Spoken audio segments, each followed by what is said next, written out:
महाराज जी, पूजा या कर्म किसको अधिक महत्व दें? हम इन दोनों बातों को कोई महत्व नहीं देते। जिसे हम पूजा कहते हैं, अगरबत्ती आरती भगवान के सामने सब करना, और एक होता है कर्म सांसारिक, अपने कर्मों का, जैसे किसान अपना कर्म करता है, व्यापारी अपना कर्म करता है।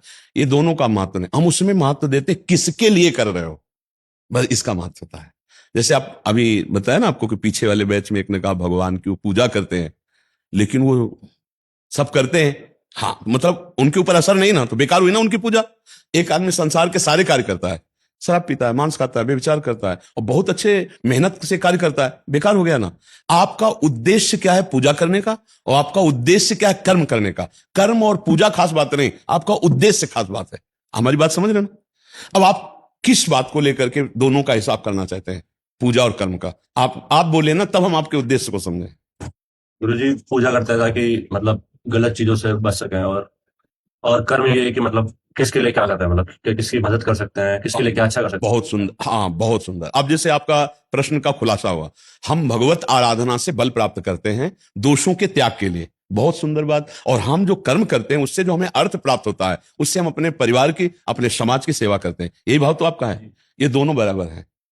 जो एक आदमी बैठ करके माला जप करता है, और एक आदमी फावड़ा उठाकर राम राम राम हर फावड़े पे भगवान का नाम जप करते हुए करता है, और एक आदमी एकांत में बैठे माला जप कर रहा है, दोनों की बराबर सामर्थ्य होगी, क्योंकि अपना कर्तव्य कर्म करते हुए नाम जप कर रहा है। और एक आदमी एकांत में बैठ करके नाम जप करके परमात्मा की आराधना कर रहा है, तो जो उसमें बल जागृत होगा वही उस फावड़ा चलाने वाले में बल जागृत होगा। अपने कर्तव्य को पूजा मान करके जो भगवान का स्मरण करते हुए करता है, उसका कर्तव्य उसको परम पद की प्राप्ति कराता है। और जो अपने कर्तव्य को भूला हुआ भोग वासना में है, वो फिर ठीक से नहीं चल पाता है। ये दोनों बात समझनी है कि पूजा का तात्पर्य केवल माला लेके बैठना या केवल आरती कर देना मात्र नहीं है। पूजा का तात्पर्य हम जो भी कार्य करें वो जन समाज के मंगल के लिए, अपने मंगल के लिए, भगवान का स्मरण करते हुए अपने कर्तव्य, जो कर्तव्य, जैसे आप किसी के भाई हैं, किसी के पिता हैं, किसी के पति हैं, किसी के पुत्र हैं, तो आपका कर्तव्य बनता है ना। उस कर्तव्य पालन के लिए शरीर सेवा और अर्थ सेवा दोनों की जरूरत होती है। तो हम शरीर को पुष्ट रखते हुए जो धर्म पूर्वक अर्थ कमाते हैं, उससे हम वो सेवा करते हैं, ये हमारा लौकिक कर्म हुआ। लेकिन हम भगवत भाव से करते हैं कि मेरी माँ में भगवान है, मेरी पत्नी में भगवान है, मेरे पुत्र में भगवान है, और इन सब सेवाओं का फल हो मेरे भगवान प्रसन्न हो, तो इसी से भगवत प्राप्ति हो जाएगी। आप समझ पाए हमारी बात को? बिल्कुल सरल भाषा में कह रहा हूं। वही कर्म हम भगवान की प्रसन्नता के लिए धर्म पूर्वक करें तो उसी से भगवत प्राप्ति हो जाए, और वही कर्म अपनी भोग वासना, अपने मोह ममता के पोषण के लिए करें तो वही बंधन कारक हो जाएगा। आप जिस पद पे हैं, जिस कर्तव्य पे हैं, ईमानदारी से उस अपने पद और कर्तव्य का प्रयोग करते हुए और नाम जप करते और दूसरों का मंगल करते, बड़ी भारी पूजा हो रही है। इस बात को समझना। ऐसा नहीं कि हम पूजा नहीं कर रहे हैं। एक होता ना कि भाई तो पूजा नहीं करते तो पूजा, हम सत्य बात को बता रहे हैं। मनमानी आचरण को कोई पूजा नहीं है, वो कोई पूजा नहीं है। कपिल भगवान कहते हैं जैसे राख में किया हुआ हवन बेकार जाता है, ऐसे उसकी पूजा बेकार जाती है। अपने कर्तव्य का पालन करो। जैसे पद है और आप अधर्मी से घूस ले लिया और निर्दोष को दंड दे दिया, और बाद में जाके हनुमान जी को तुम लड्डू का भोग लो, हनुमान जी पाएंगे? वो पूजा मानी जाएगी? वो नहीं मानी जाएगी। अपने कर्तव्य का ठीक पालन करना भगवान की पूजा है। अपना कर्तव्य करते हुए नाम जप करो, और अगर आपको समय मिलता है तो थोड़ा पूजा कर लिया, थोड़ा पाठ कर लिया। लेकिन पूजा पाठ का फल वही जो आप कह रहे हैं कि अपना हम दोष त्याग सके, अपने हम कर्तव्य का पालन कर सके, वही हमारे को पूजा सही लगती है। और फिर सब नाटक लगेगा। अगर आप पूजा के बाद गलत आचरण करते हैं तो आप नाटकी हैं, आप दम्भी हैं, वो आपकी पूजा नहीं मानी जाएगी। और आप बिल्कुल पूजा नहीं करते लेकिन अच्छे आचरण करते हैं, दूसरों का हित करते हैं और नाम जप करते हैं भगवत भाव से, आप प्रत्येक पल पूजा कर रहे हैं भगवान की। आप ये समझ पा रहे हैं आप प्रभु? जी जी। इसमें कोई संशय आपका? नहीं गुरुजी। जी, यही हम चाहते हैं। गुरुजी एक प्रश्न हो रहा जी है, जैसे कोई हम कार्य करते हैं जी उससे पहले हम भगवान का नाम लेते हैं, जी, है ना? और पूरे दिन में ऐसा ही होता है कि जब जब भी कोई कार्य करते हैं तभी नाम लेते हैं। बहुत सुंदर है, उससे पहले मतलब थोड़ा कम नाम ले पाते हैं भगवान को कम याद कर पाते हैं, लेकिन कोई कार्य करने से पहले बहुत भगवान सुंदर है। लेकिन भगवान का ध्यान ही आ जाता है। हाँ, पर हमारा जैसा इनसे प्रार्थना था वैसे आपसे प्रार्थना है कि प्रारंभ में भी ले और मध्य में भी ले और अंत में भी ले, उससे परम मंगल हो जाए। देखो, इसका हमारा कहने का आंतरिक रहस्य है कि हमें मृत्यु का कोई भरोसा नहीं है, मृत्यु को कोई ठिकाना नहीं है। आएगी ना मृत्यु, कब आएगी इसका पता नहीं ना, किसी भी चढ़ा सकती है। गाड़ी में वीआईपी बढ़िया स्तर से और चल रहा गाना और बढ़िया ड्राइविंग, अगला सेकंड मृत्यु का मस्ती में है, बिल्कुल हो हल्ला मचा रहे सब नौजवान, और अगला एकदम खत्म, शांत, मानो बिजली कटी, अंधेरा।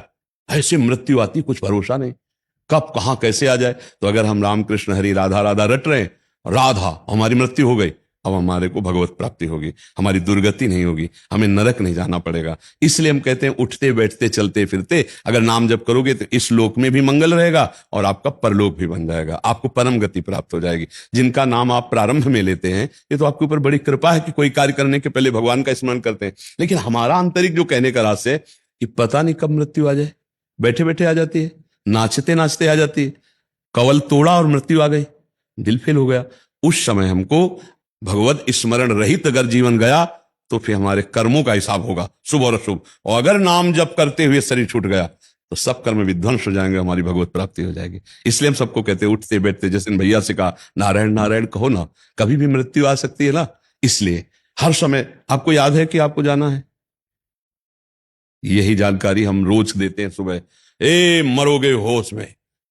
हमारे सत्संग का नित्य में एक बार तो आएगा, जिस लोक में हो तुम, क्या नाम है इस लोक का? मृत्यु लोक, अर्थात मरोगे। कब मरोगे कुछ पता नहीं, तो इसलिए हमारे समय तैयारी रखे ना। मरने की तैयारी कौन करता है? मरने की तैयारी कहां हो रही, किसी को याद है? और कोई भी मर सकता है, कभी भी मर सकता है, नहीं मर सकता। और मरने के बाद फिर हमारे साथ कुछ नहीं जाता, कुछ नहीं, न शरीर, न यहाँ का कोई रिश्तेदार, न नातेदार, न बैंक बैलेंस, न रुपया पैसा, सिर्फ नाम जाता है, नाम, राधा राधा राधा राधा। इसीलिए कहते हैं कभी याद करते हो कि मरना है? नहीं, अपने लोग कहां याद करते हैं, नहीं याद करते ना। और ये है इसलिए याद करो कि कभी भी शरीर छूट सकता। जरूरी है बुढ़ापा में शरीर छूटेगा, जवान नहीं मरते। हाँ, इसलिए मुझे हर समय तैयार है। अच्छा, ये बातें ना हिम्मत होती कहने की और ना हिम्मत होती सुनने की। जैसे मान लो हम आपसे कह, आपको याद है मरने? अगर आपके रिश्ते नातेदार या पत्नी आदि हो ना, बोले इस बाबा के पास तो कभी लिवा के नहीं लाएंगे, क्योंकि ये और आशीर्वाद तो दिया ले और ऊपर से कह रहा है मरने का याद है। देखो, हम इसलिए होश दिलाते हैं कि यहां तुम जो कुछ इकट्ठा कर रहे हो ये तुम्हारे साथ नहीं जाएगा। क्यों भाई, आपको पता है कुछ जाएगा? अच्छा, अकेले, केवल अकेले जाना है आपको, कोई दोस्त नहीं साथ होगा। दुनिया में लाखों का मेला जुड़ा, हंसा जब जब उड़ा तो यार बैंक बैलेंस भी ले जाएगा, कोई मित्र नहीं जाएगा, पतली भी नहीं जाएगी, कोई नहीं जाएगा। तो एक तो कुछ ऐसा खर्चा पानी की व्यवस्था कर लो कि आपकी उस यात्रा में काम आवे, वो है नाम।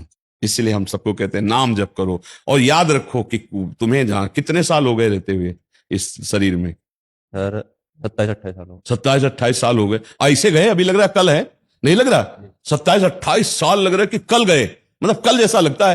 तुम्हें तो 27-28 में तो 50-55 वर्ष ऐसे लगते हैं कि कल घर से निकले थे, ऐसा दिखाई दे रहा है।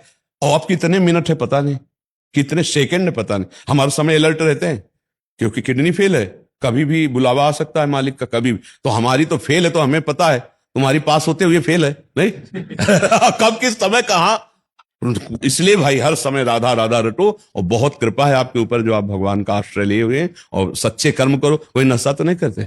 गुरुजी, एक बदलाव आया जीवन में। मैं तीसरी बार आपसे आज मिलने आया हूँ। जैसे कोई कार्य नहीं हो पाता है तो पहले दुख होता था, अब कोई कार्य नहीं होता है तो बिल्कुल दुख नहीं होता। सत्संग सुनते हो? जी सर, आपके सत्संग सुनना होगा। सत्संग सुनने की ही प्रभाव से ये भाव आता है, ये हिम्मत जो आई ना, ये सत्संग से ही आती है। बहुत अच्छा है। आप कोई नशा तो नहीं करते? हाँ, बहुत अच्छा। नहीं, धीरे बोले। नहीं गुरुजी, नहीं। का जी जी गुरुजी। हाँ, नहीं नहीं, तभी देखो, अगर हम घर में पोछा लगाए और खिड़की खुला रखें, धूल भरी आंधी आ जाए तो पहले से ज्यादा गंदा हो जाएगा, क्योंकि गीला हो गया ना। ऐसे ही अब जब भजन करते हो तो हृदय द्रवित हो जाता है। अगर आप गंदी बात करोगे तो बहुत जोर की छाप लग जाएगी। गंदी खिड़की बंद रहे, आप कोई गंदी बात ना आने पावे, तो ये जीवन सार्थक। और जब भगवान प्रसन्न हो जाते हैं तो लक्ष्मी जी भी प्रसन्न हो जाती है।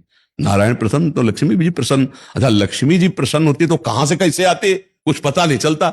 हमें लगता है धर्म पूर्वक यदि रुपया आवे और हम समाज की सेवा, परिवार की सेवा, ऐसा सेवा करें तो रुपये का सुख है। बैंक में गिन करके रख देना रुपये का सुख थोड़ी है। मर के चले गए, दूसरा भोगेगा।